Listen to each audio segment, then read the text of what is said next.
Auzubillahiminash-shaytanir-rajim. Bismillahir-rahmanir-rahim. Wassallallahu ala nabiyil wa alihi wasallam.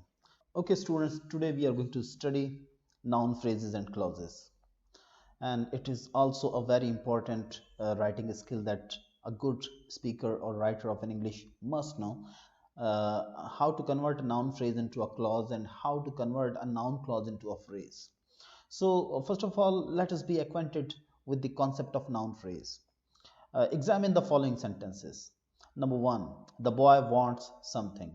Straightforwardly, it is subject, verb, and object, and our object is a noun.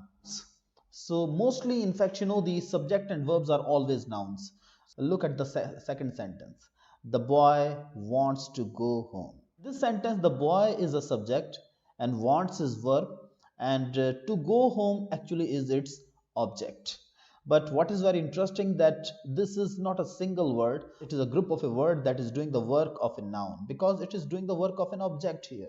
And object, whenever something qualifies the definition of object or subject, it always is a noun. ये बात जहन में रखने वाली है कि जब भी कोई चीज बतौर सब्जेक्ट या बतौर ऑब्जेक्ट काम कर रही होगी तो उसको आप हमेशा जो है नाउन ही की कैटेगरी में लेंगे। तो लिहाजा ये टू गो होम जो है, क्योंकि यहाँ पर एक ऑब्जेक्ट का काम कर रहा है तो ये नाउन है, लेकिन ये ग्रुप ऑफ वर्ड है और ये एक फ्रेज भी है। और भी एक और नोटेबल बात ये है कि ये फ्रेज जो है एक इन्फिनिटिव वर्ब से बनाया गया है, यानी कि एक इन्फिनिटिव वर्ब जो है वो प्राइमरीली यहाँ पर जो है एक नाउन का काम कर रहा है। नेक्स्ट सेंटेंस को देखें, the boy wants playing with them.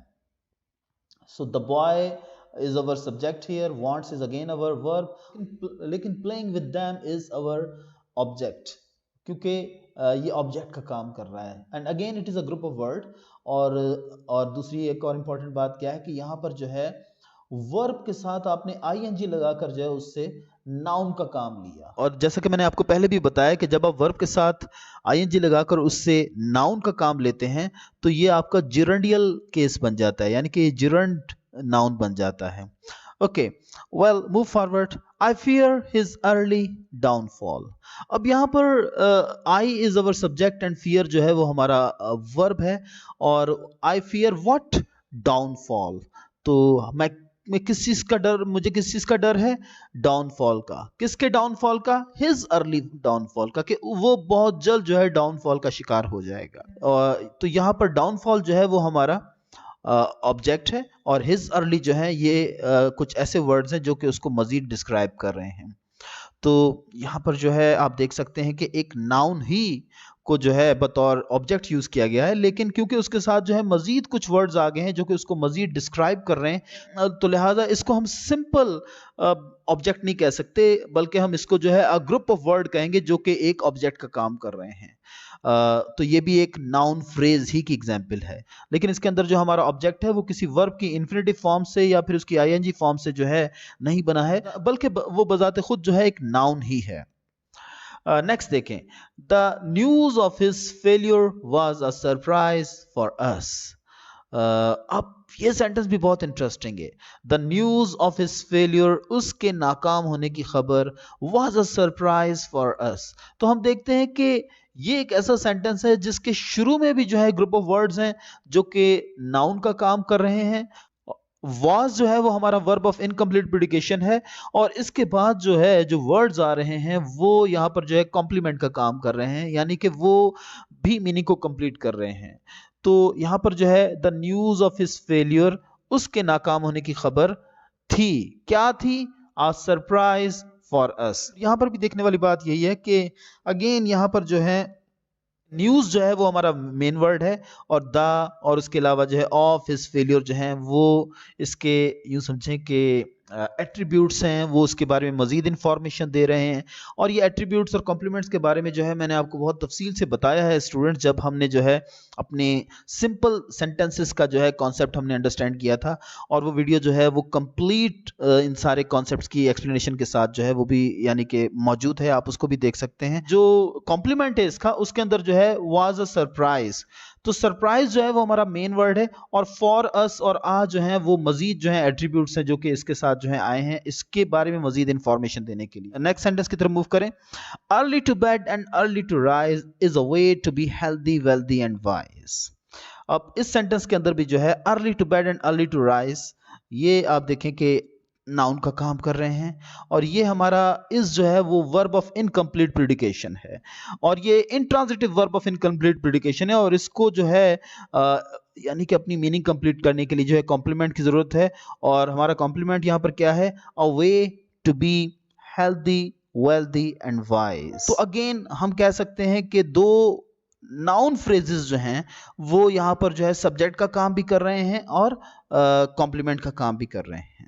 तो इससे स्टूडेंट्स आपको क्लियर हो गया होगा कि जो नाउन फ्रेजेस होते हैं वो या तो आप उनको जो है वर्ब की इंफिनिटिव फॉर्म के जरिए बनाते हैं, यानी कि आप वर्ब को जो है बतौर नाउन यूज करते हैं, और वर्ब को बतौर नाउन इस्तेमाल करने का क्या तरीकेकार है कि या तो आप उसको उसकी इंफिनिटिव फॉर्म के अंदर यूज करें, या फिर आप उसको उसकी जेरेंडियल फॉर्म के अंदर यूज करें, यानी कि आप उसके साथ जो है आईएनजी लगाएं, या फिर जो है आप सिंपल नाउन्स भी यूज कर सकते हैं, लेकिन नाउन्स के साथ जो क्वालिफाइंग वर्ड्स आते हैं वो उस नाउन को जो है फिर फ्रेज के अंदर तब्दील कर देते हैं। जैसे कि डाउनफॉल के साथ जो है हिज अर्ली आ गया, और न्यूज के साथ जो है ऑफ हिज फेलियर आ गया, और इसी तरह से जो है सरप्राइज के साथ जो है वो फॉर अस आ गया। तो ये क्वालिफाइंग वर्ड्स हैं जिन्होंने मजीद जो है इन वर्ड्स के बारे में हमें इंफॉर्मेशन दी, और लिहाजा इन वर्ड्स को इन्होंने जो है, इन नाउन्स को इन्होंने जो है फ्रेज के अंदर भी तब्दील कर दिया है। तो अब तक हमने जो बातें की स्टूडेंट्स, वो उनका लुब्बे लुबाब यही है कि नाउन फ्रेजेस और क्लॉजेस जो होते हैं वो या तो किसी सेंटेंस के अंदर सब्जेक्ट का काम करते हैं या फिर ऑब्जेक्ट का काम करते हैं, ठीक है, क्योंकि जो भी चीज किसी ऑब्जेक्ट या सब्जेक्ट का काम कर रही होगी सेंटेंस के अंदर, आप उसको नाउन ही का दर्जा देंगे, और वो अगर सिंगल वर्ड है तो वो फिर सिंगल वर्ड नाउन है, लेकिन अगर वो ग्रुप ऑफ वर्ड है तो वो फिर नाउन फ्रेज है, और अगर उसके साथ जो है एक सब्जेक्ट भी आ गया है और उसके अंदर एक प्रेडिकेट भी है तो फिर वो क्लॉज की सूरत में आ जाएगी।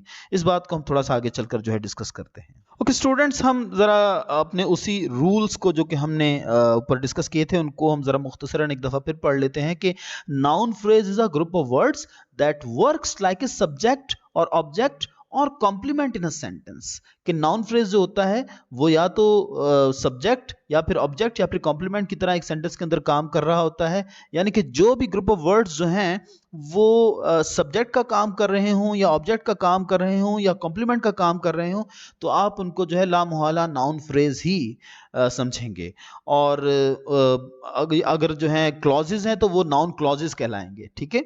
और उसके बाद जो है it is made with nouns along with the words that describe it. या तो ये सिंपल नाउन्स होते हैं जिनके साथ उनके डिस्क्राइबिंग वर्ड्स होते हैं, या फिर इनको बनाने का और क्या तरीकेकार होता है कि they are made with infinitive verbs. Infinitive verbs के जरिए ये बनाए जाते हैं, और इन्फिनिटिव वर्ब जो होता है यानी कि वो वर्ब की फर्स्ट फॉर्म होती है स्टूडेंट्स, जिसमें कभी कभी टू आता है और कभी टू नहीं भी आता है, लेकिन जो वर्ब की फर्स्ट फॉर्म जो होती है वो हमेशा इन्फिनिटिव ही कहलाती है। या फिर नाउन फ्रेजेस जो है, जो तीसरी जो कैफियत है उनकी बनाने की, वो क्या है कि आप जिरंट फॉर्म में जो है ना वर्ब की उसको बनाते हैं, यानी कि आप वर्ब के साथ आईएनजी लगाते हैं और इस तरीके से आप उसको बतौर नाउन इस्तेमाल करते हैं। तो ओके स्टूडेंट्स, अब जबकि हमने नाउन फ्रेजेस का कॉन्सेप्ट अच्छी तरह से समझ लिया, तो अब हम देखते हैं कि नाउन फ्रेजेस को नाउन क्लॉजेस के अंदर जो है वो कैसे तब्दील किया जाता है। और यहाँ पर जो है कुछ सेंटेंसेस जैसा कि लिखे हुए हैं, आप देखें कि examine the group of words in italics in the following sentences. पहला क्या है, I expect to get a prize.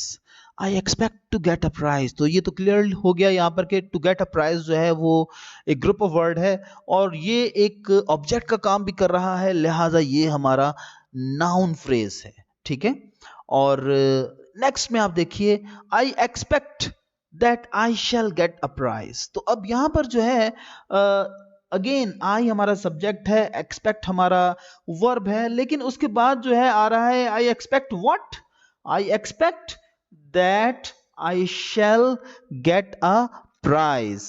तो इसका मतलब क्या हुआ कि that I shall get a prize जो है ये हमारा यहाँ पर जो है ऑब्जेक्ट का काम कर रहा है यहाँ पर। लेकिन इंटरेस्टिंग बात इसके अंदर क्या है स्टूडेंट्स कि ये ऑब्जेक्ट का काम तो कर रहा है लेकिन इसका अपना यहाँ पर जो है सब्जेक्ट भी है और इसका अपना आगे जो है वो प्रेडिकेट भी है। यानी कि ये एक महज फ्रेज नहीं है, फ्रेज के अंदर सब्जेक्ट्स और प्रेडिकेट्स नहीं होते हैं बल्कि महज लफ्जों का एक मजमुआ होता है और यहाँ पर जो है हमारे पास एक सब्जेक्ट भी है और एक प्रेडिकेट भी है। लिहाजा अब ये जो है क्लॉज की सूरत में आ गया और ये जो है हमारा नाउन क्लॉज है। तो जिस तरह से मैंने आपको बताया कि नाउन फ्रेजेस जो हैं वो सब्जेक्ट का, ऑब्जेक्ट का या फिर कॉम्प्लीमेंट का काम कर सकते हैं, तो वैसे ही हमारा नाउन क्लॉज भी जो होता है वो सब्जेक्ट का, ऑब्जेक्ट का या फिर कॉम्प्लीमेंट का काम जो है वो कर सकता है। तो लिहाजा यहाँ पर जो है ये हमारा ऑब्जेक्ट का काम कर रहा है। और एक और नोटेबल बात क्या है कि आपने जब अपना नाउन क्लॉज जो है वो यूज किया तो आपने उसको दैट के साथ जो है आपने जोड़ा है यहाँ पर। तो ये भी एक नोटवर्दी चीज है जो कि नाउन क्लॉजेस के अंदर अक्सर आती है कि दैट का इस्तेमाल जो है वो बहुत ज्यादा होता है क्लॉज, एक क्लॉज को दूसरे क्लॉज के साथ जोड़ने के लिए। ओके स्टूडेंट्स, इस सेंटेंस की अंडरस्टैंडिंग के दौरान जो है वो तीन बातें जो है वो मैं एक दफा फिर दोहरा देता हूं जो कि हमने अभी तक समझी। और वो क्या थी? To convert a phrase into a clause you provide an appropriate subject to it and change the noun in it into a verb, adding some appropriate auxiliary verb with it। यानी कि जब आप किसी फ्रेज को जो है clause के अंदर तब्दील करते हैं तो आप क्या करते हैं कि आप जो है वहां पर जो है एक एप्रोप्रिएट सब्जेक्ट लेकर आते हैं जो कि आप मुनासिब समझते हैं कि यहाँ पर यही सब्जेक्ट आना चाहिए और वो जुमले की नौयत खुद ब खुद हमें गाइड करती है कि यहाँ पर हमें कौन सा सब्जेक्ट लगाना चाहिए। और उसके बाद क्या है कि हम जो है नाउन होता है हम उसको वर्ब के अंदर तब्दील कर देते हैं और अगर तो हम महसूस करते हैं कि उस वर्ब के साथ जो है कोई एप्रोप्रिएट ऑक्सिलरी वर्ब लगाना चाहिए ताकि सेंटेंस जो है वो proper grammatical point of view से हो जाए तो हम उस ऑक्सिलरी वर्ब को या उस हेल्पिंग वर्ब को भी उसके साथ लगाते हैं। तो इसी सेंटेंस की तरफ हम वापस आते हैं तो आप देखिए कि I expect to get a prize जो है इसमें टू गेट अ प्राइज को जो है हमने यहां पर नाउन क्लॉज के अंदर तब्दील किया है। लेकिन जब हमने इसको नाउन क्लॉज के अंदर स्टूडेंट्स तब्दील किया तो इसी रूल के मद्देनजर जो है हमने क्या किया कि यहां पर जो है सबसे पहले एक एप्रोप्रिएट सब्जेक्ट लगाया और यहां पर एप्रोप्रिएट सब्जेक्ट क्या है? आई एक्सपेक्ट दैट आई। यहां पर आई जो है वो एक एप्रोप्रिएट सब्जेक्ट है, लिहाजा एक दफा फिर यहां पर आई आ गया। और टू गेट अ प्राइज में जो है टू गेट अ प्राइज जो था अर्लियर ऑन जो था वो नाउन की फॉर्म में था लेकिन अब आपने उसको एक प्रॉपर वर्ब की सूरत में जो है तब्दील कर दिया। यानी कि आपने उसकी जो इन्फिनिटिव फॉर्म थी उसको आपने खत्म कर दिया और आपने इसको अब यहां पर प्रेडिकेट का हिस्सा बना दिया, जैसा कि आई शैल गेट अ प्राइज। और यहां पर जो है देखें कि गेट अ प्राइज जो है उसमें गेट तो जो है अब बतौर वर्ब यूज हो गया लेकिन यहां पर जो है शैल आपने लगाया। क्यों? इसलिए कि शैल लगाना मुनासिब था। ये एक ऐसा हेल्पिंग वर्ब है जो कि आपने यहां पर लगाया ताकि जुमला जो है वो अपनी मीनिंग जो है प्रॉपर दे सके। I expect that I shall get a prize. तो ये पहला रूल हो गया स्टूडेंट्स। और दूसरा रूल जो है इसके अंदर क्या है? To convert a clause into a phrase, यानी कि उसका उलट भी आपने करना होता है। कुछ ऐसी एक्सरसाइजेज आपके पास आ जाती हैं जिसमें आपको जो है कहा जाता है कि अच्छा जनाब अब आप एक क्लॉज को जो है एक फ्रेज के अंदर तब्दील करके दिखाएं। तो जब आप क्लॉज को जो है फ्रेज के अंदर तब्दील करते हैं तो you turn the verb in it into noun and place some appropriate preposition with it. कि आप क्या करते हैं कि आप जो वर्ब होता है उसको आप नाउन में तब्दील कर देते हैं और साथ ही साथ जो है जो सब्जेक्ट होता है वो उससे आप हटा लेते हैं और उससे पहले अगर आप समझते हैं कि कोई मुनासिब किस्म का प्रेपोजिशन उससे पहले लगाना चाहिए तो वो आप उसके साथ लगा देते हैं। तो अगर आप इसी जुमले को दोबारा देखें students, I expect that I shall get a prize, तो that I shall get a prize को जो है ऊपर जब उसको फ्रेज की सूरत में रखा गया है तो हमने क्या किया कि हमने यहां से उसका सब्जेक्ट भी गायब कर दिया आई और शैल यानी कि हेल्पिंग वर्ब भी गायब कर दिया, दैट को भी गायब कर दिया और सिंपली जो है हमने अपने वर्ब को नाउन में तब्दील करने के लिए क्या किया कि हमने उससे पहले जो है टू लगा दिया जो कि एक मुनासिब प्रपोजिशन था जिसने हमारे वर्ब को जो है एक इन्फिनिटिव वर्ब में तब्दील कर दिया, यानी कि उसने उसको उसकी नाउन वाली पावर जो है उसके अंदर पैदा कर दी है। लिहाजा क्योंकि अब ये बतौर नाउन काम कर रहा है तो यहां पर जो है ये इसका ऑब्जेक्ट है। तीसरी अहम बात क्या है? You must practise the art of changing words from verbs to nouns to adverbs and to adjectives. आपको ये चीज जो है बार बार प्रैक्टिस करनी चाहिए कि कैसे जो है एक वर्ब को जो है नाउन के अंदर तब्दील किया जा सकता है, या फिर उसको जो है एडवर्ब के अंदर तब्दील किया जा सकता है, या फिर आप उसको जो है कैसे उसको इसके एडजेक्टिव में तब्दील करेंगे। यानी कि इस चीज की प्रैक्टिस जो है आपने बार बार करनी है। एंड वाइस वर्सा, यानी कि जो है इसके उलट भी करना है आपने कि एडजेक्टिव को कैसे एडवर्ब में तब्दील करना है, नाउन में तब्दील करना है या वर्ब में तब्दील करना है। इनको इनकी मुख्तलिफ फॉर्म में तब्दील करना आपको आना चाहिए to master the art of changing phrases into clauses, ताकि आप फ्रेजेस को क्लॉजेस के अंदर तब्दील कर सकें। एंड क्लॉजेस इनटू फ्रेजेस, ये जो आर्ट है कि आप कैसे क्लॉजेस को फ्रेजेस में तब्दील कर सकते हैं और फ्रेजेस को क्लॉजेस में तब्दील कर सकते हैं, इसको मास्टर करने के लिए बहुत ज्यादा लाजमी है कि आप इस चीज की प्रैक्टिस बार बार करें। और जैसा कि मैं आपको बता चुका हूं स्टूडेंट्स कि इस किस्म के वर्ड्स जो कि अपनी फॉर्म्स को या अपनी शक्ल को तब्दील कर लेते हैं, कभी वो नाउन बन जाते हैं, कभी वो वर्ब बन जाते हैं, कभी वो एडवर्ब बन जाते हैं और कभी वो एडजेक्टिव बन जाते हैं, तो इस किस्म के वर्ड्स जो हैं वो कहलाते हैं कंटेंट वर्ड्स। और कंटेंट वर्ड्स के साथ मुसलसल जो है प्रैक्टिस करना बहुत ज्यादा इंपॉर्टेंट है। Practice practice and practice. Student जितना ज्यादा आप प्रैक्टिस करेंगे, जितना ज्यादा आप जो है इन एक्सरसाइजेस को जो है आप इनके साथ खेलेंगे, उतना ही ज्यादा जो है इंग्लिश की जो इन डेप्थ अंडरस्टैंडिंग है वो आपकी डेवलप होगी, और उतना ही ज़्यादा आप अच्छी इंग्लिश लिख भी सकेंगे, बोल भी सकेंगे। प्रेसी राइटिंग, ऐसे राइटिंग, ये सारी चीज़ें जो है आपको उतना ही ज़्यादा अच्छे तरीके से करनी आएंगी। तो लिहाजा उसी प्रैक्टिस को कैरी ऑन करने के लिए जो है यहाँ पर आइए हम मज़ीद कुछ सेंटेंसेस को जो है स्टडी करते हैं। जैसा कि यहाँ पर लिखा है the boy wants to go home. अगर हमने इसको क्लॉज में तब्दील किया तो हमने लिखा the boy wants that he should go home. तो आपने देखा कि हमने यहाँ पर जो है एक मुनासिब जो है सब्जेक्ट लगाया, और जो टू गो होम था उसको हमने, उसमें जो टू गो है उसको हमने उसके एक प्रॉपर वर्ब की सूरत में यूज कर दिया यहाँ पर, और उसके साथ हमने एक मुनासिब हेल्पिंग वर्ब भी लगा दिया, should. The boy wants that he should go home. Next देखें, the boy wants playing with them. लड़का उनके साथ खेलना चाहता था। अब प्लेइंग विद देम जो है, इसमें प्लेइंग जो है एज ए नाउन यूज हुआ है और जेरेंडियल फॉर्म है नाउन की, लिहाजा हम देखते हैं the boy wants that he should play with them. He जो है एक ऐसा प्रोनाउन है जो कि बतौर सब्जेक्ट यहाँ पर यूज हो सकता था, तो हमने यहाँ पर जो है ही लगाया, और उसके साथ जो है हमने प्लेइंग को जो है बाकायदा जो है एक प्रॉपर वर्ब की सूरत में चेंज कर दिया, एक मेन वर्ब की सूरत में चेंज कर दिया, और उसके साथ हमने एक एप्रोप्रिएट हेल्पिंग वर्ब भी लगा दिया, और लिहाजा अब ये एक क्लॉज की सूरत में आ गया। नेक्स्ट देखिए student, the boy wants that they play with him. अब ये भी जो है यहाँ पर एक इंटरेस्टिंग यानी कि एग्जाम्पल है कि आप जितना ज़्यादा मुख्तलिफ एंगल्स से जो है स्टूडेंट्स इन सेंटेंसेस को चेंज करेंगे, उतना ही ज़्यादा आपके ऊपर जो है आइडियाज़ क्लियर होंगे कि किसी भी फ्रेज को जो है नाउन में तब्दील करने का कोई एक ही पर्टिकुलर तरीका नहीं है, बहुत सारे तरीकों से जो है आप उसको जो है नाउन के अंदर तब्दील कर सकते हैं। तो यहाँ पर अब हमने कौन सा सब्जेक्ट लगाया, they. The boy wants that they play with him. लड़का चाहता है कि वो उसके साथ खेलें, तो यहाँ पर दे हमने लगा दिया, यानी कि दैम को जो है हमने यहाँ पर जो है सब्जेक्ट में चेंज कर दिया, और प्लेइंग विद को जो है हमने जो है एक प्रॉपर वर्ब के अंदर हमने तब्दील कर दिया। नेक्स्ट एग्जाम्पल देखें, आई fear his early downfall. I fear his early downfall. I fear that he might downfall early. अब आप देखिए यहाँ पर ही, हिज जो था उसको आपने ही में तब्दील कर दिया, ठीक है, कि I fear that he might downfall early. और अगेन आप देखें स्टूडेंट्स के क्लॉजेस जो होते हैं अक्सर, यानी कि जो मोस्ट इंपॉर्टेंट नोटेबल चीज क्या है कि नाउन क्लॉजेस जो होते हैं वो हमेशा दैट के जरिए से जो है वो जुड़े हुए होते हैं। अगरचे अगर आपने डायरेक्ट इनडायरेक्ट सीखे हुए हो तो उसके अंदर आपको पता लगता है जो क्वेश्चन सेंटेंसेस होते हैं उसमें जो है दैट का इस्तेमाल नहीं होता है, बल्कि हाउ, वाई और इफ जो है इस किस्म के वर्ड्स जो हैं वो एक क्लॉज को दूसरे क्लॉज के साथ जोड़ते हैं।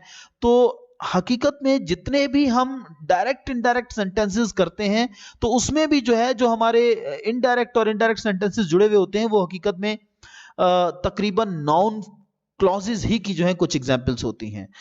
वो अब आगे मजीद आपको जो है इस किस्म की एग्जाम्पल्स जो हैं वो यकीनन आएंगी। इसके बाद एक और एक मिसाल क्या आ गई कि that he might downfall early is feared by me. तो यहाँ पर तो जनाब आपने जो है क्या किया कि आपने इसी सेंटेंस को जो है आपने तकरीबन पैसिव वॉइस के अंदर तब्दील कर दिया ना, कि सब्जेक्ट जो है वो ऑब्जेक्ट की जगह चला गया, और उसके अलावा जो है जो आपका ऑब्जेक्ट जो था माइट डाउनफॉल अर्ली जो है वो सब्जेक्ट की जगह पर आ गया, और इस तरीके से आपने इसको तब्दील कर दिया। तो ये भी एक तरीकेकार है। नेक्स्ट सेंटेंस है the news of his failure was a surprise for अस। दोनों जो पार्ट्स हैं सेंटेंसेस के, जो इसका सब्जेक्ट है और जो इसका कॉम्प्लीमेंट है, वो दोनों जो हैं वो नाउन फ्रेजेस हैं। और आपने क्या किया, that he failed was a surprise for अस।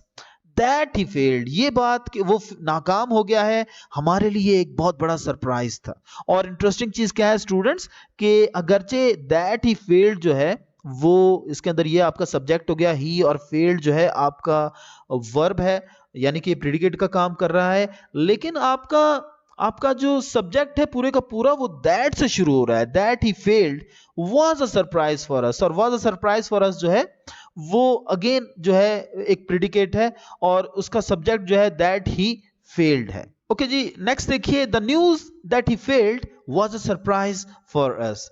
तो यही जुमला the news of his failure was a surprise for अस में जो है, और नोटेबल चीज स्टूडेंट्स क्या है यहां पर, कि आपने फेलियर को जो है उसको जो है आपने अब यहां पर जो है बतौर वर्ब यूज किया, और फेलियर का जो वर्ब है वो फेल है, तो लिहाजा आपने यहां पर फेल को जो है यूज किया एज ए वर्ब, और उसके साथ आपने एक मुनासिब सब्जेक्ट लगा दिया, और वो सब्जेक्ट भी जो है आपको आइडिया मिल रहा है कि हिज जो है उसको आपने उसकी सब्जेक्टिव फॉर्म के अंदर तब्दील कर दिया, और इस तरीके से जो है आपको एक पूरे का पूरा क्लॉज मिल गया जो कि अब बतौर सब्जेक्ट यहां पर काम कर रहा है। नेक्स्ट देखिए स्टूडेंट्स, कि early to bed and early to rise is a way to be healthy wealthy and wise. तो अब यहां पर आपने क्या किया कि if you go early to bed and rise early, this is a way to be healthy wealthy and wise. और इसके लिए हमें क्या करना पड़ा कि इफ लगाया हमने यहां पर, और ये एक ऐसी मैक्सिम है, ये एक ऐसी कहावत है जो कि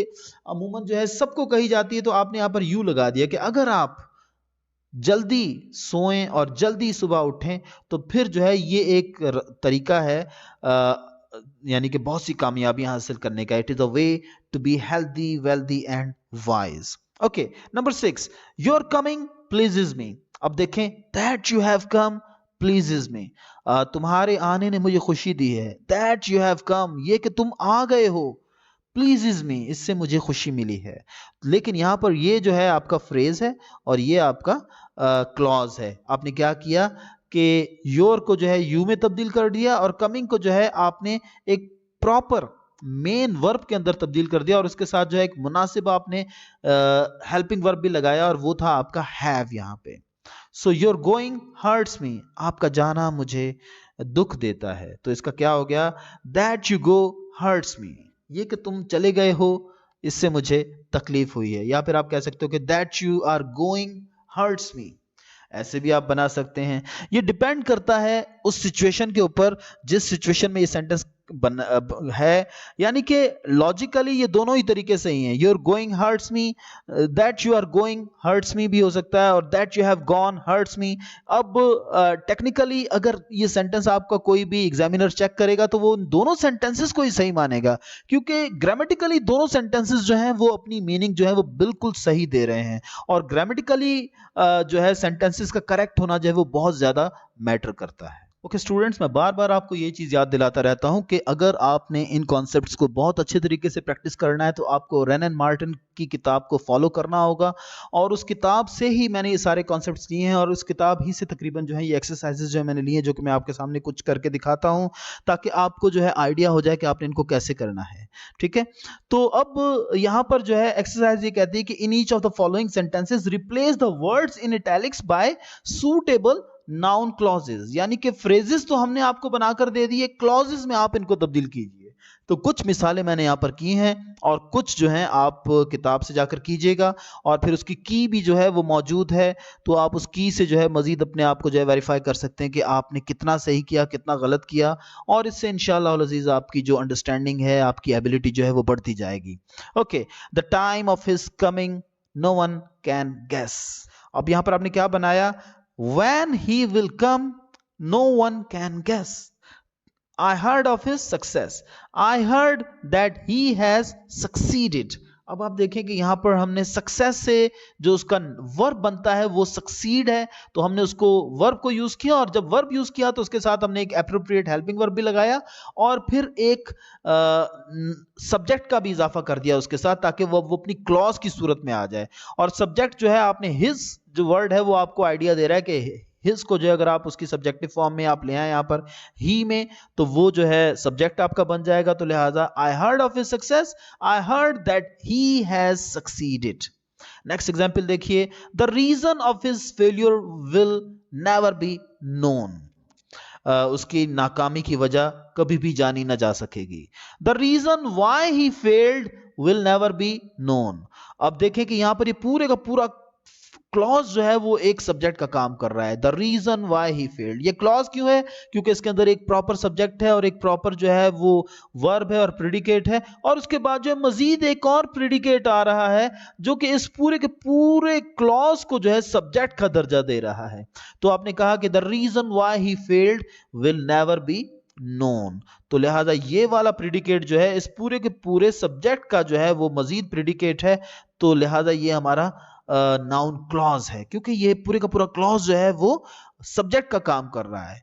और यहां पर स्टूडेंट आप एक चीज और भी देखिए कि अगेन पीछे हम कुछ एग्जांपल्स जो करके आए थे उनके अंदर दैट का बहुत ज्यादा इस्तेमाल हो रहा था, लेकिन यहां पर जो है दैट का इस्तेमाल इन जुमलों के अंदर नहीं हो रहा है। तो जो WH वर्ड्स आ जाते हैं जहां पर, तो वो फिर वहां पर दैट का इस्तेमाल नहीं होता है, वहां पर उन्हीं का इस्तेमाल होता है। वाई, वैन, वेयर, व्हाट, इस किस्म के वर्ड्स जो हैं वो भी नाउन क्लॉजेस बनाने में काम आते हैं। अच्छा नेक्स्ट देखिए, I predict a change in the weather. I predict that the weather will change. अब देखें, I predict a change, change जो है वो हमारा यहां पर जो था नाउन था, लेकिन यहां पर जो है हमने चेंज को जो है बतौर वर्ब यूज कर दिया।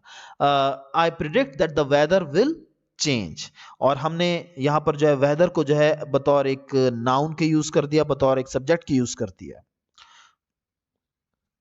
तो इसी तरीके से स्टूडेंट्स और भी बहुत सारी नीचे एग्जांपल्स हैं।